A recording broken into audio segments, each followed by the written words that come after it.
Hello, everyone, and welcome to this episode of Blabbit. It's great to see you here. For those of you joining us for the first time, maybe for the first time here in 2022, what we do is we have experts come on and they share tips, they share secrets, they share experiences, and we basically have a conversation, which we want to invite everyone to be a part of. So please feel free, if you're watching this on various social media platforms, to fly your questions in to the comment and let's get the conversation going. For those of you tuning in for the first or the 72nd time, my name is Paul Geiger. I am a public speaking coach and presentation expert out of New York City. And I work with individuals and organizations about getting very clear about their messaging, making sure that they're delivering with impact so they can have influence and persuasion. Hello, Mr. Ingram. Good day, sir. Good day. Hey, everyone. My name is Glenn Ingram. And as Paul mentioned, persuasion, that's what I've been working on for the better part of the last 2 decades. Sometimes people have a hard time believing that in order to be able to talk better, you have to be able to listen better and to maybe ask the proper questions. So yes, I've been working in sales arena for the last 20 years, helping people become better at listening and talking. Welcome, Craig. How are you? Paul and Glenn, I'm awesome. How are you guys? I'm excited for this. I've been looking forward to this ever since you invited me on. Excellent. Tell people about yourself real quick, if you would. So I am a reinvention architect, mindset coach, TEDx speaker, keynote speaker, and best-selling author. And those things I think are kind of fun and they're kind of cool, but I think my journey to those things is probably a little bit even more interesting. Good. Also, people are looking forward to this, Paul, so let's get started. Yes, absolutely. Okay. Now, I know people have been asking me in the lead up this week about what is a reinvention architect. And we'll get into that definition, but the question that really runs through my mind is, it's actually probably the hardest question that most people get asked or have to ask of themselves. And that is, what do you want? Is that a big part of it, Craig? In other words, determining what it is you want. Then, of course, the next step is going after it. But then there's always the fear of having to throw everything away in order to get what you want. What has been your experience with clients? So can I rewind just a second, because you touched on something really powerful in there. And we'll get more into my story, but I'm gonna allude to it right now. Is, I knew when I was in the corporate world that I wanted to create, that I wanted to innovate, that I wanted to write, but I was too damn scared to do any of those things because I thought I had to give up everything that I had. I had a great deal of corporate success. I owned 4 homes. I drove the nice cars. I drove, wore 5-figure watches. I did well, and I thought I had to burn that all to the ground to be able to do what I really wanted. And to really answer your question, that's one of the key things that I do. Obviously we're all unique, so my clients are unique and their needs are unique, but almost universally we start off getting very crystal clear on what do you want. And something so interesting happens when I ask that question, and I'm curious if you guys have heard this before, is if you ask somebody what they want, they will by default tell you everything that they don't want. Well, I don't want to do this. I don't want to work here. I don't want to. They are crystal clear on the things that they don't want. And I will listen and I will take all that in. And every single time I go, that's great. Thank you for sharing. But you realize you didn't answer the question. And people are shocked by that.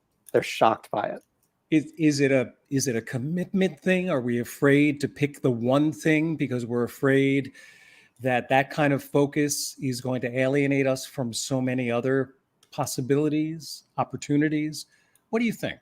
I think that's a very big question. And I think there are a lot of different ways to view it. I think part of it is the fear. Let's use writing as an example. That's a little bit of an outlier career, especially if you are a CFO, you're very successful.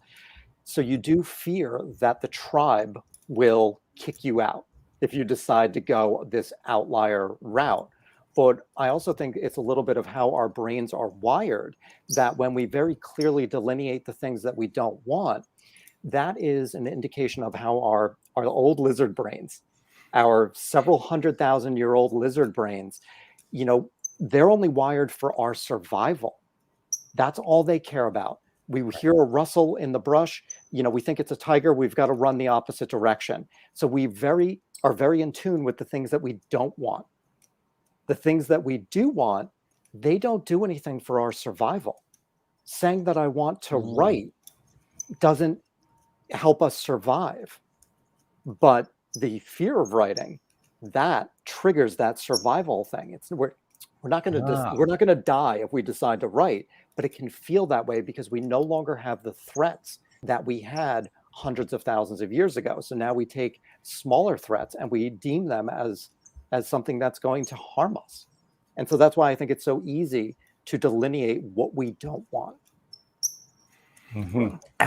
Well, I think we're always our own worst enemies, and we're our own biggest obstacles with regards to limitations, because we always think we can't do something until we try it. I remember seeing it in some movie. It says, when you're afraid of something, do it and then get over the fear. And don't you see that people have a hard time getting over the fear and limiting themselves because of their perceptions of what others will think? Oh, absolutely. Absolutely. It goes back to that tribe thing. You start doing things that are a little bit outside of the norm, and, people usually closest to us will say things like, oh, I don't know how I couldn't do that. And, you're going to fail. And that's really people just telling us their own limitations. And we can either buy into those, or we can, your phrasing, Glenn, was really interesting, of like getting over the fear. It is, this idea that it's something to get over, that it's this thing that we have to climb. And really, I think it's more of a navigation through.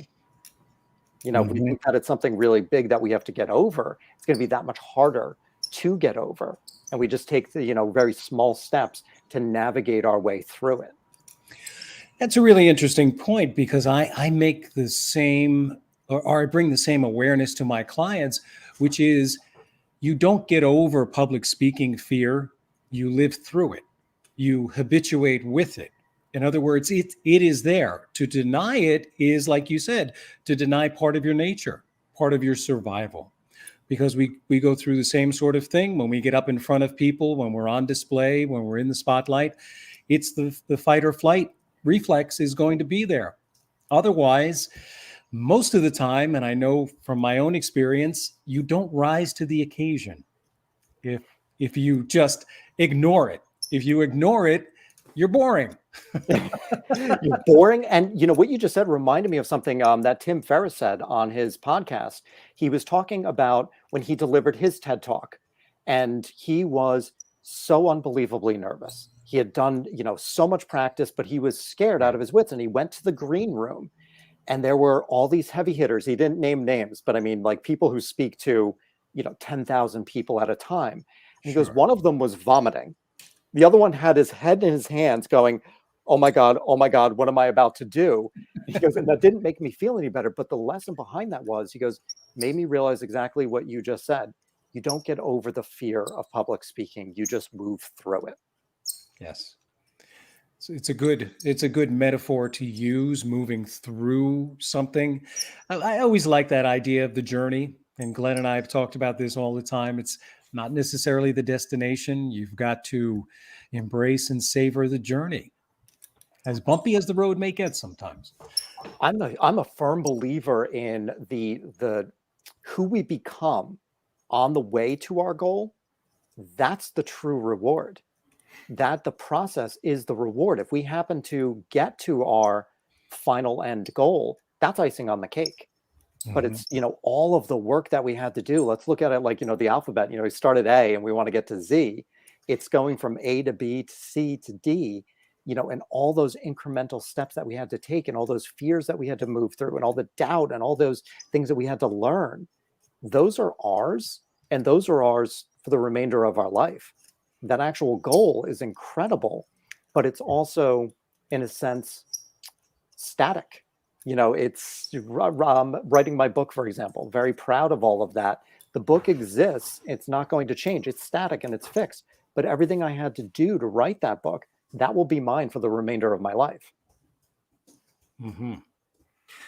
We've talked a little bit about fear and those things holding us back and limited about what we do.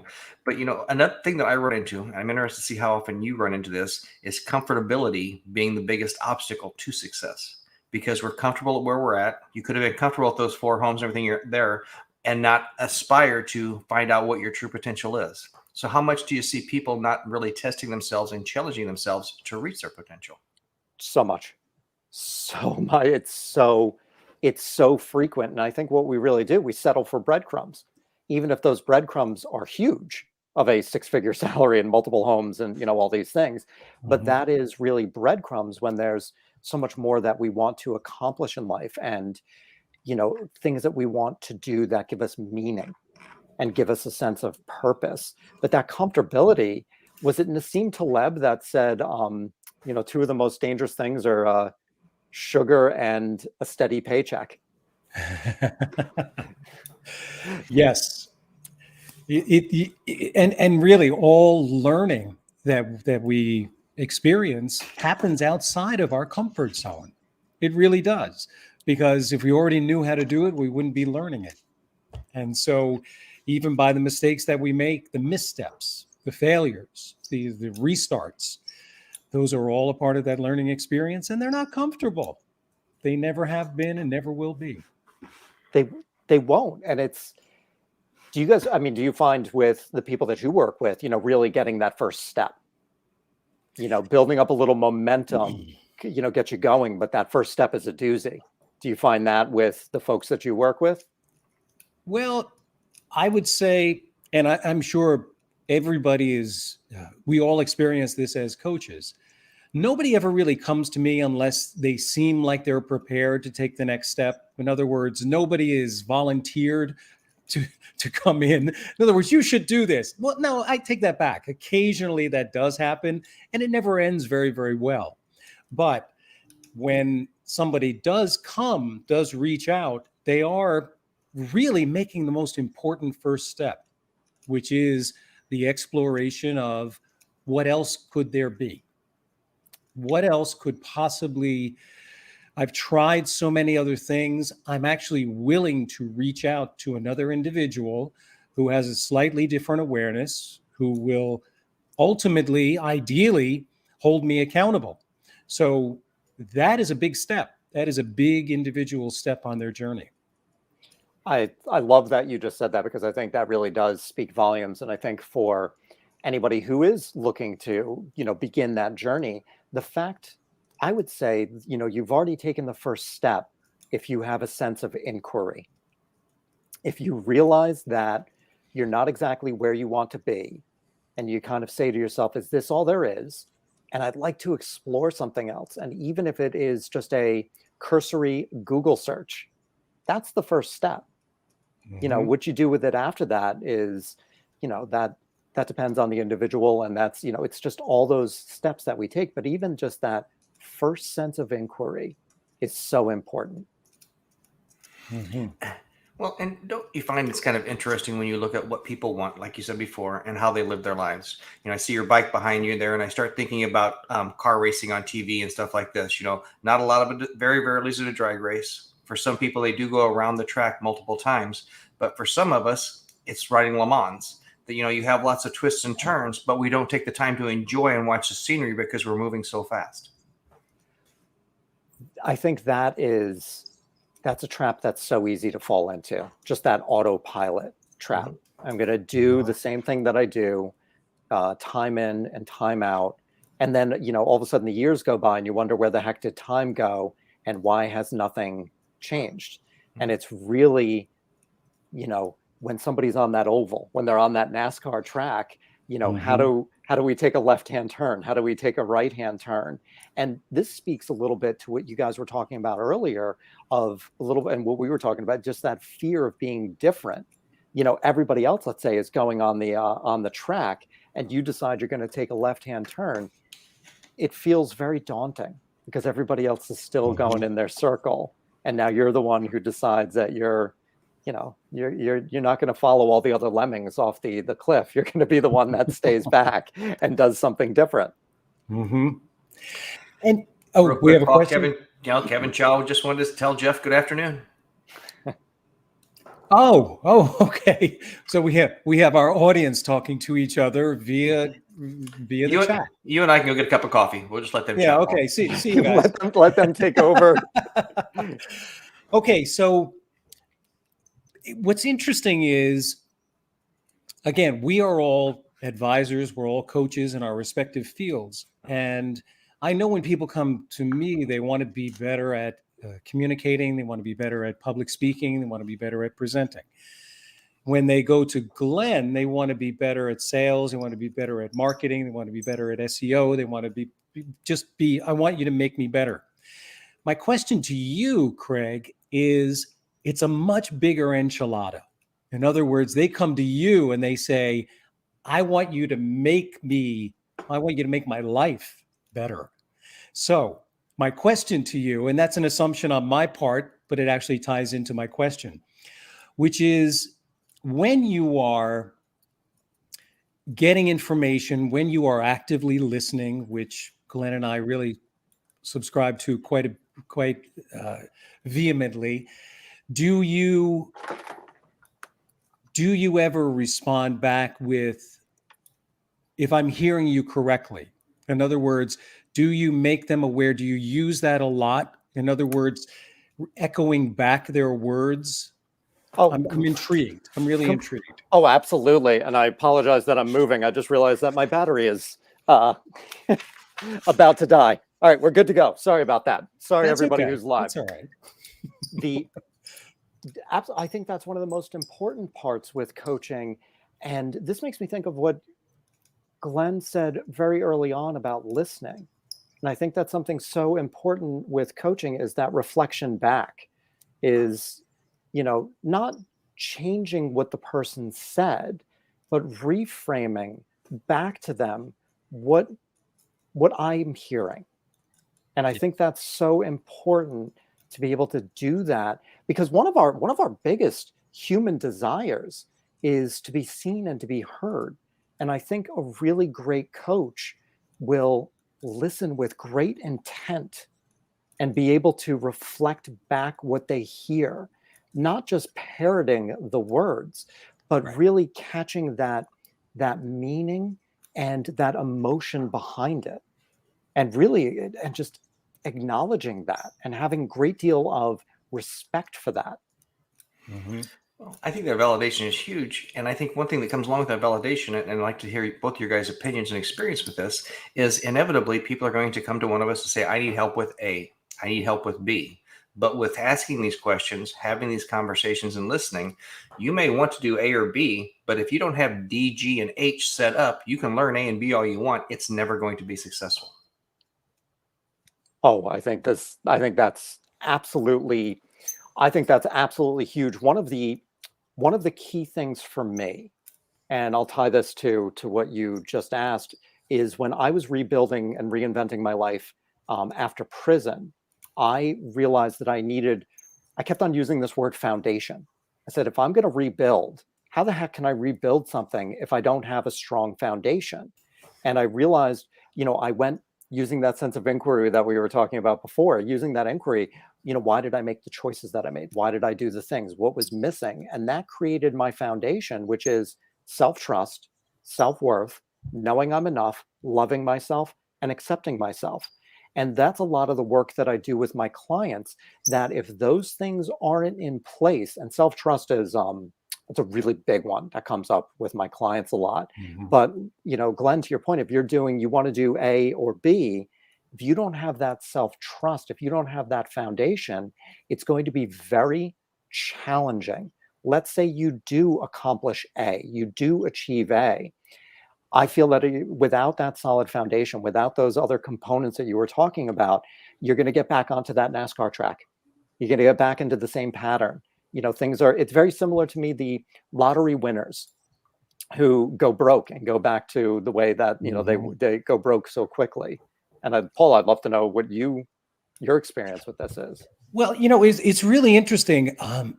what you made me think of right there, Craig, was in terms of self-trust. I'm kind of wrapping my head around that term because when you need to make steps forward, don't we all rely on what we believe is our strength? Is there a difference between understanding yourself and knowing your strengths and self-trust? Am I talking about only one side of the coin when I talk about strengths? In other words, does self-trust encompass embracing your weaknesses as much as your strengths? Which for me, the power of self-trust is in one simple little word. Okay. When you trust yourself fully, deeply, and implicitly, you know that no matter what happens, you're going to be okay. And that, to me, is so unbelievably powerful. And we can't, just because it's a very small little word of okay, and we often think we want to feel more than okay. If we are standing at the precipice of doing something that gives us meaning and is scary to us, if we know that when we fall on our face, that we're going to be okay, that it's going to hurt, but we're going to pick ourselves up, that's to me what gives us that fortitude and that courage to take that leap. Mm-hmm. And I think what comes along with that, Paul, like we've seen before, is if someone doesn't identify their weaknesses, if they don't embrace them, and quite often share them, then when they do talk about this and they're trying to overcome them or avoid them or shove them aside, they're not as authentic. Mm-hmm. Yeah. And I think that's so important about the foundation. And actually, I was going to ask this question early on in the broadcast, but I think you metaphorically alluded to it and have answered it, why you are called a reinvention architect, because you start from the base, from the foundation, and you build up. So now it makes perfect sense. It really, when I started thinking about what I wanted to do after prison, I knew I wanted to give meaning to the suffering that I caused, those that I love, and the suffering that I caused to even society, of just breaking the law. And I said, how can I give back? How can I be of service? And I started really thinking about that. And, I was working with a coach at the time, and she actually suggested that, she said, I think you'd be a really good dating coach for women. I said, wow, that's out of left field. And I said, I don't know if I like that. She said, do me a favor, jump into that world for 2 weeks. Jump into that world fully, like really immerse yourself into it. So you're not just saying no right off the bat. And so I did that. And I told her, I said, it didn't feel good. And I did what I do often at night. I ask my subconscious a question before I go to sleep. And then when I wake in the morning, I ask the question again, and the answer is usually there. And with that dating coach thing, I felt like an imposter, which is something I think a lot of us contend with. But so I asked myself, what kind of coach do I want to be? How do I want to give back? And when I answered that question in the morning, I said, what do I know better than anything else? I said, I know how to reinvent my life better than anybody else. And I said, and that's what I want to help people with. And I knew right then and there that I would never feel like an imposter doing this work, because I know it inside and out. And I said, and then I started playing with, reinvention coach, reinvention this. I said, reinvention architect. I go, done. I said, nobody knows what the heck that is, but I love the name. Glenn, probably from a SEO perspective, it's terrible. It doesn't matter. We can fix anything. Love that. But I think that would be an interesting exercise we just talked about when helping people and helping them kind of grow, is to just jump into something you're not comfortable with. You're maybe don't think that you have the abilities to do for a couple of weeks. Not that you may end up doing it, but I think you could really realize and identify a lot of things about yourself just by taking the time to really jump into something for 2 week period of time and then sit back and reflect upon it. I think there's so much power in that. And I took her words, and this is something I do with my clients now, is I ask them to view things as an experiment. So if they're doing something outside of their comfort zone, if they're doing something new to them, this isn't, that fear of failure will kick in, and the fear of self-doubt and what others will say. But if all of a sudden we view something as an experiment, which by its very definition can fail, but we learn from that failure. It takes all that pressure off. And if you really think about, creating something new in your life, something with meaning and something that's going to really cultivate that joy that we feel from inside, investing 2 weeks is not a lot of time. It's not a lot of time. You'll learn some things. You'll learn maybe what you don't like. And it's really sharpening that pencil and just getting very crystal clear. But a 2-week investment is not a lot of time to, especially when it comes to cultivating meaning in our life. That's nothing. And viewing it as an experiment, there's no, your brain won't be able to go back. Oh, well, remember that time you looked into being a dating coach for women and you failed? No, I didn't. I experimented. There you go. All right. So let's do a little bit of a turn on the off ramp here, and let's talk about time and pencils for just a moment. And I want to hear from another author. What was your experience writing your book, Blank Canvas? It was, I could talk about this for ages and I won't do that, but it was one of the most cathartic, terrifying, painful journeys of my life. And it's the greatest thing I've ever done. I started writing in the Otisville Federal Prison Library. I had pen and paper. I had one of those black and white composition notebooks, that we used in school. I still journal with one of those. Apparently, that's one thing I took from prison. But I started writing. I'm going to get dark for a second. I started writing because I was suicidal. I, had really burnt my life to the ground, and I hurt people that I love. And the shame was so overwhelming that I was planning on how I was going to kill myself. And I couldn't share that with anybody inside prison, because if you mention suicide in prison, they put you in solitary. And that scared the hell out of me, honestly. And so pen and paper became my outlet. And that's how the book began. And, I wrote approximately a million words to narrow it down to those 52,000. And, when I talked about before of the process being the reward, that's really that process of doing that, of creating those million words, of, that first draft. Hemingway once said, he said, there's nothing to writing. You cut yourself open and you bleed on the page, something along those lines. And I realized that my first draft, I didn't even scratch the surface. And so on the next draft, I cut a little deeper, and then I cut a little deeper, and then I cut a little deeper. I learned how to put myself into a flow state so that I could actually access the emotions and the smells and the sights and everything that I experienced. So I could get those onto paper as much as physically possible. And that was why it was so cathartic, was that I was able to relive as close to as possible as I could being sentenced, going to prison, being suicidal. But I was doing it in the safety of my own home as a really interesting way of processing that trauma. I love the way you kind of described that as far as writing the book. I think any of us could use that with coaching and helping people. We're cutting them one slice at a time to get them to be able to bleed properly and achieve their potential. Oh, I love that. I'm going to borrow that if you don't mind. It came from you. I just turned it around a little bit. There you go. You did what a great coach does. You Perfect heard example. what I said, and you reframed it in a very powerful way. So thank you.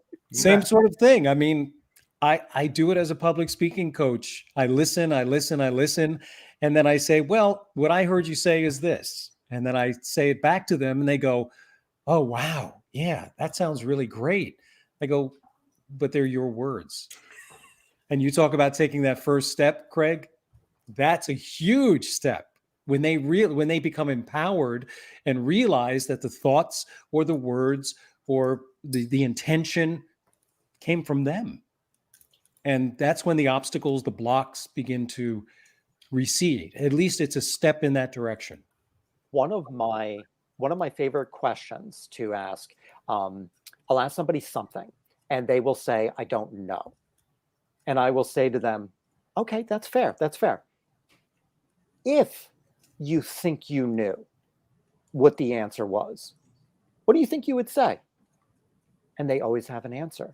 And what I then do is say, just connect those dots and say, I want you to know that you have that self-trust, that you just came up with the answer. The thing that you didn't think that you knew, that came from within. And it's just that if is so powerful, because that really takes the pressure off. If you knew, what do you think you would say? That's just such an open question that doesn't have a lot of pressure on it, and it opens so many doors. And when people realize, Paul, to your point, that the answer came from within, that they had it all along, especially when it's something that's been really troubling them for a long time, and they're just like, well, I think I would say self-worth and self-confidence. And you're like, okay, and they go, you just feel, you can literally feel the weight come off of their shoulders through a call, which is so amazing. Well, and again, off of that, for a question for both of you, I know I've seen too many times when people would have that limiting, well, I can't do this, or I'm afraid to speak on a Zoom in front of a group of people, stuff like this, because what if someone knows more than I do, or what if I don't know the answer, or what if I don't know how to answer a question? And what is hard to get people to understand inevitably is 99% of the time, you're going to know that topic, that subject matter better than the people you're talking to. So even if you make a mistake, you can always come back and say something to them. But it's that self-limiting fear that I'm going to do something wrong in front of people and they're going to laugh at me. They're going to talk to me. They're going to do whatever, that keeps us from sharing. That keeps us from reaching that potential of being able to talk, do whatever, A, B, or C, or D. I agree. Paul, I was going to say, Paul, I'd love to hear your thoughts on this, because I think this is right up your alley.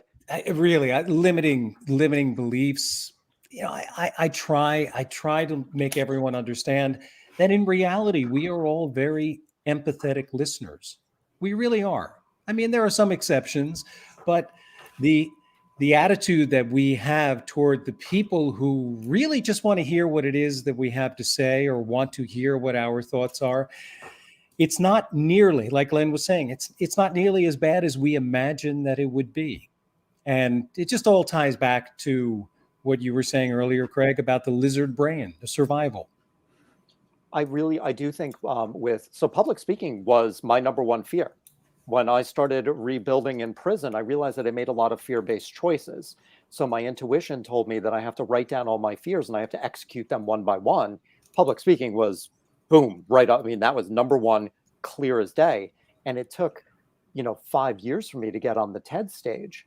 But it really, is that fear of, what Glenn was saying, like, they're going to know more than me. I'm going to screw up. I'm going to forget my line. I'm going to, and I think that comes back to that tribe mentality. Like, all of a sudden that audience is your tribe.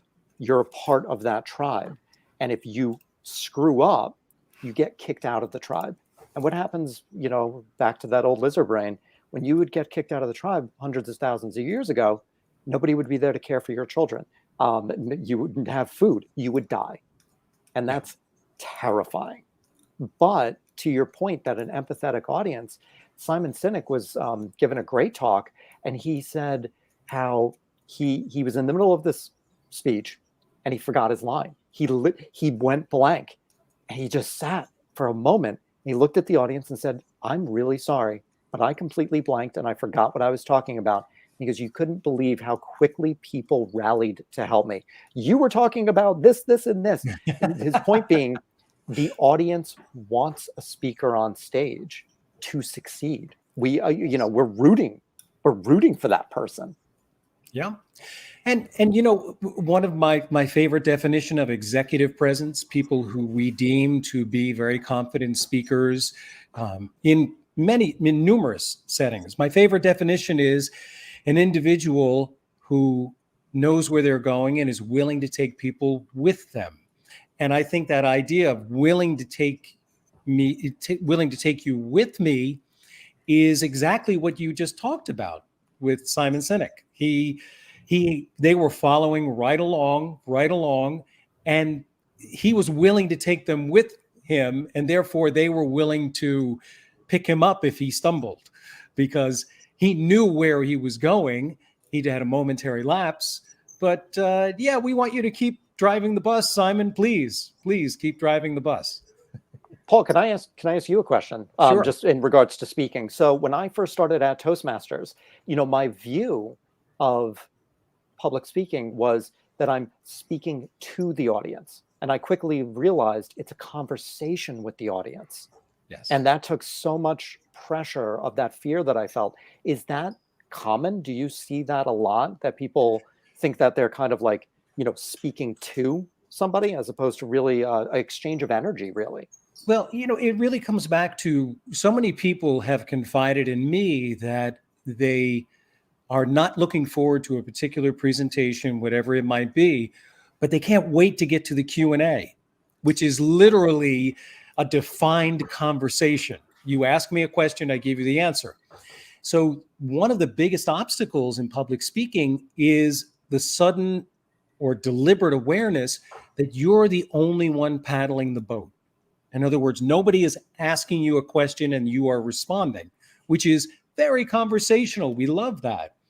But being the person who is literally the only one talking, yet still in charge of the conversation, it's a skill. It's a real skill. But getting over that hump, Craig, is enormous. It's an enormous one, because there are so many instances. I don't want to get into the details right now, but something I learned from all of my acting training, which is there is suspending disbelief that goes on in public speaking. There's a suspended disbelief on the part of the audience. In other words, we want to know, or we want to feel that the speaker is experiencing these words for the first time, because we are.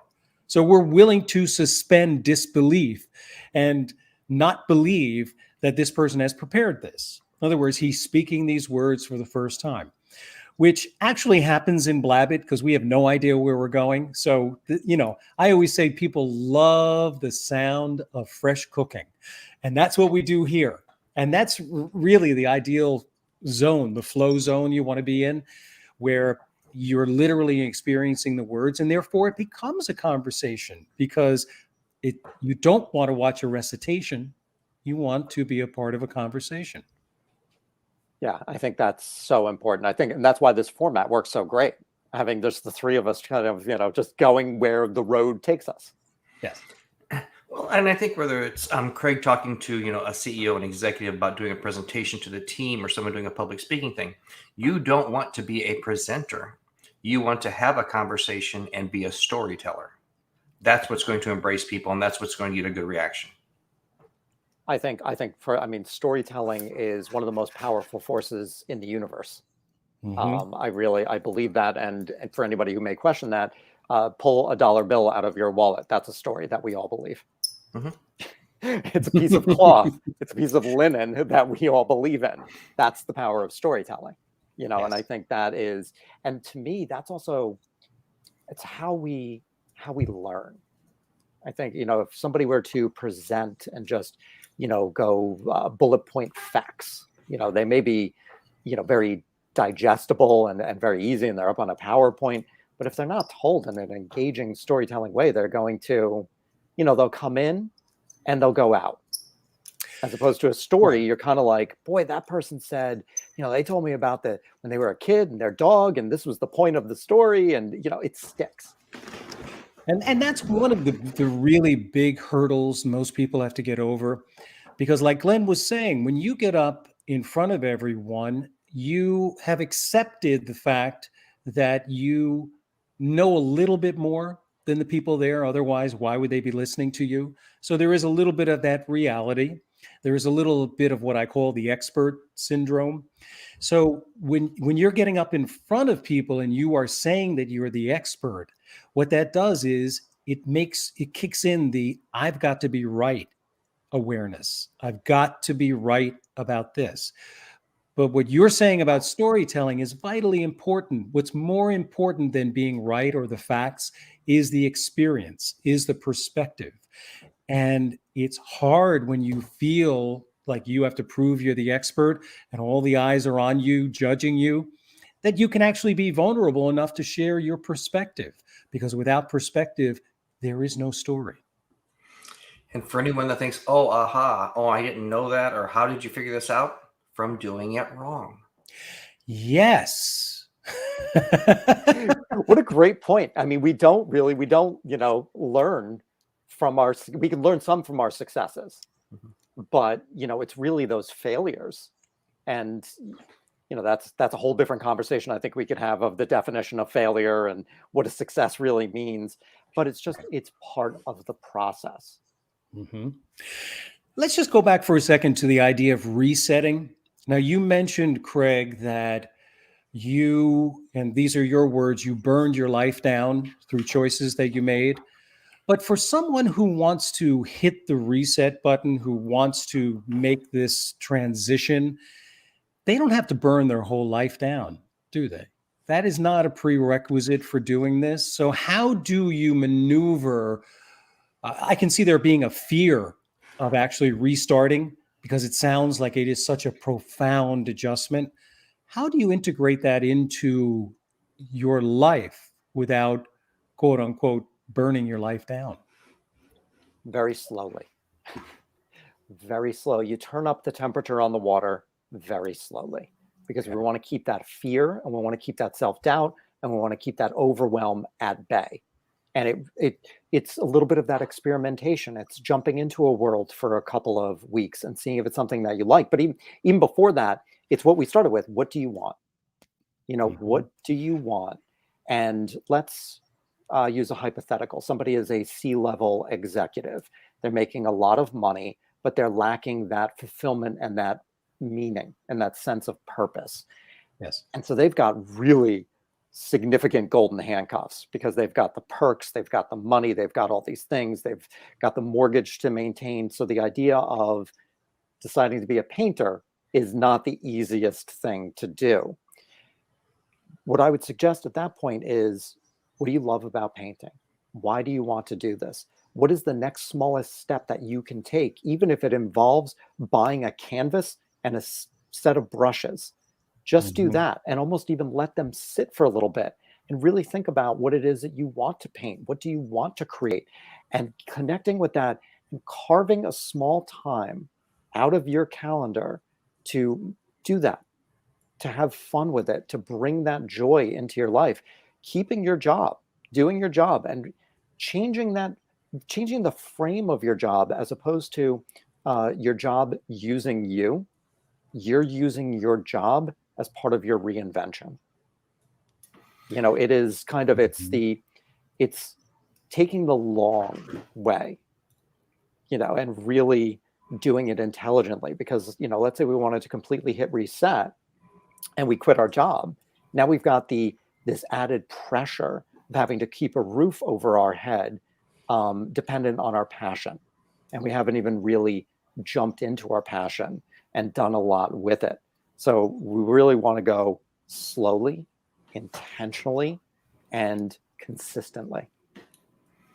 Well, what jumped into my brain when you're talking about that is, are we talking about, or are you talking about what you need to do personally to have a life, personally to have growth?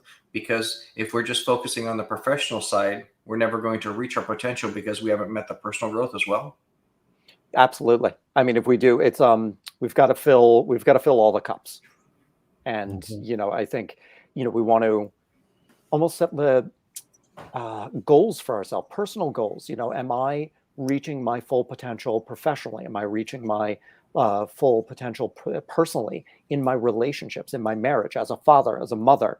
Like really setting all of those different hierarchies, if you will, that we can make sure that we're living up to our definition of success within those parameters.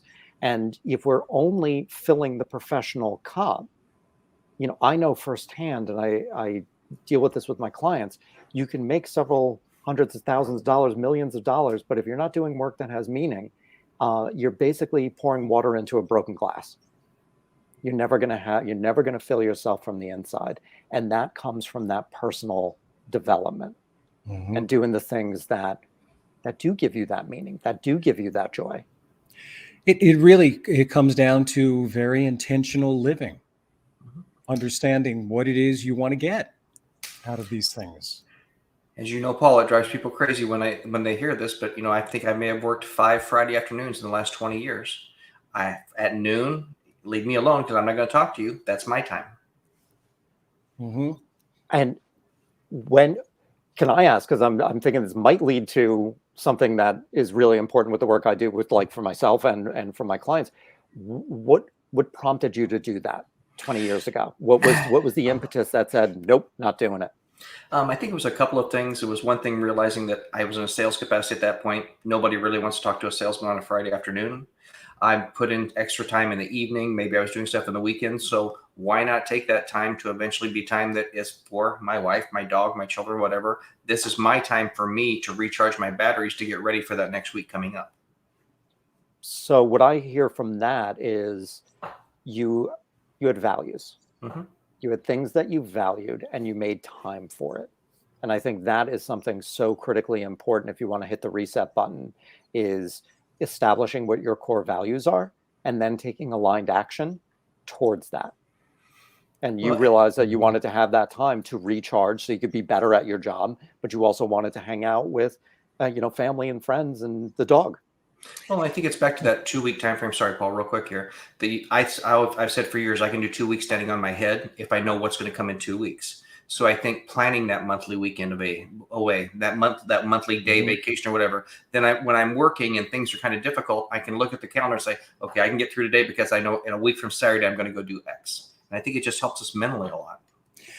Yeah, and I've also heard you use the words, Glenn, you run at it hard in the beginning. From a sales capacity and with working with sales teams, I've tried to explain to people at the beginning, it's better to sprint from the beginning and walk across the finish line than be looking over your shoulder at that finish line to see if you're going to reach it. Oh God, when I was in sales before going to prison. I was in technology sales, and to hit my quota, for the month, the first week in, that's amazing. Because then you could just, you still pedal to the metal, but it's got a much different energy behind it because you've already met that quota, as opposed to it's the 27th and you're a million shy.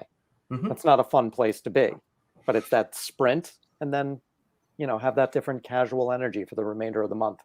And the enjoyment to see people above you, his head explodes and you say, you know what, it's the 28th, but I'm going to take the afternoon off. What do you mean? I've hit my goals.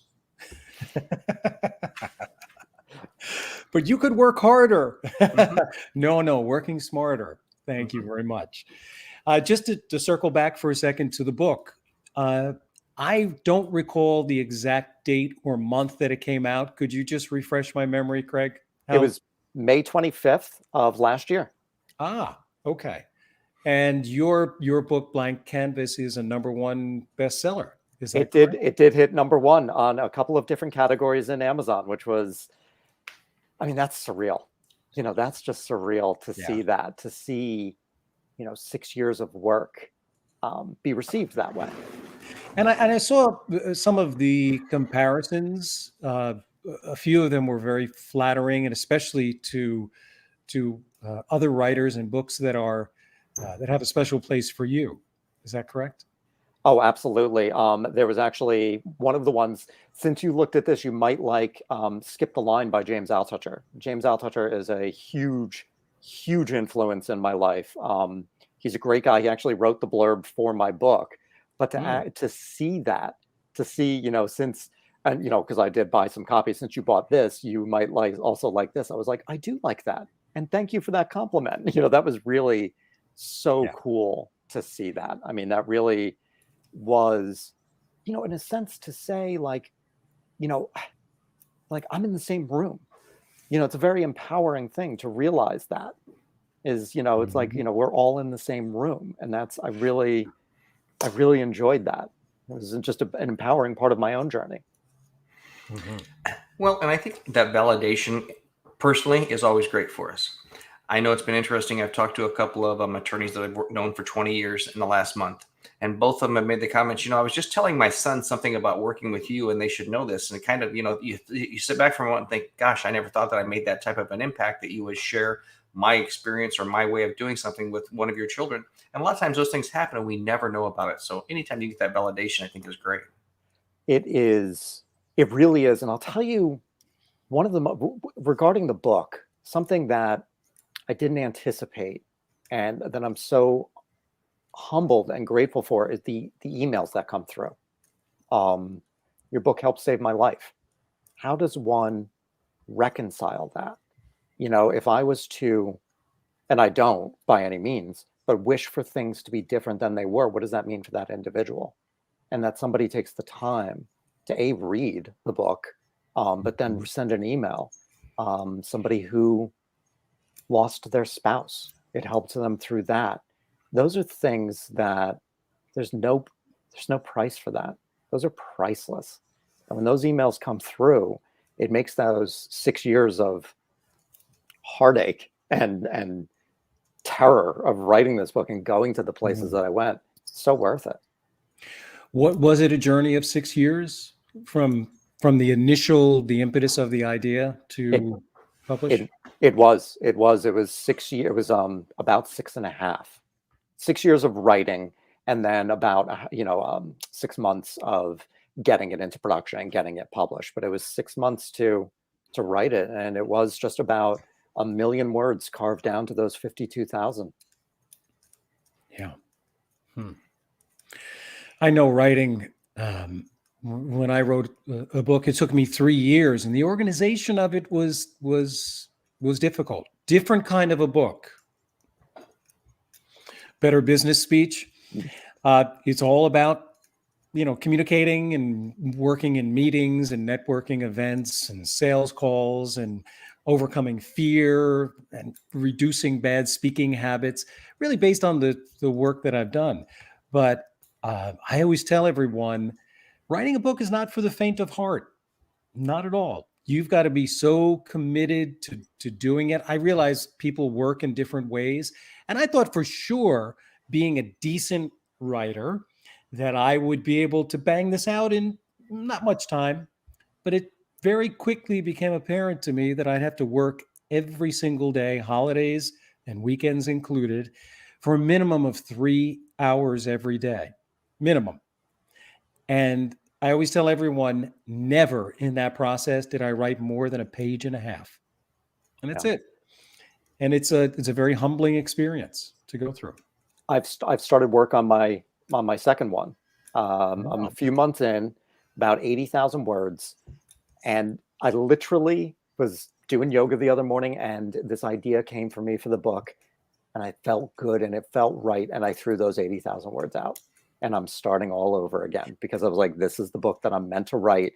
And to be able to be willing to do that, to, not fall into that sunken cost fallacy that I have so much time, invested in 80,000 words. Well, they're not the right words. They're not what I want to say. And yes, and this goes back to reinvention. I put so much time into this career, into this job, into this relationship, into all of these things. I can't possibly give it up now. What else would I do?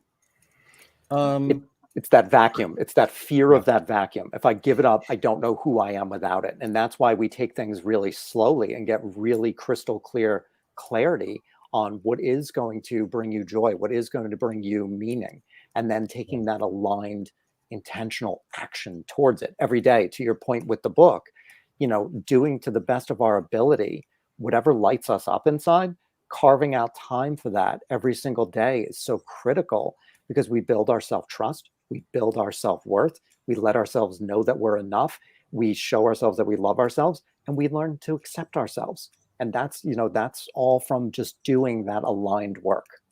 Mm-hmm. It's kind of interesting. We're going to have to bring Craig back on again, Paul, because all of a sudden now I'm starting to remember, I don't know if you guys recall this movie called Mr. Destiny, had Jim Belushi on it like 20 years ago. And I remember seeing Michael Caine saying, when you hit the ball, instead of striking out, now instead of going here, your trajectory went here. So I think we all probably need to look at where we're at in our life and where we want to be, and what are we going to do to affect that trajectory. I love that. And there's a question that I will ask my clients. It's 3 years from today. I want you to really, envision yourself 3 years from today.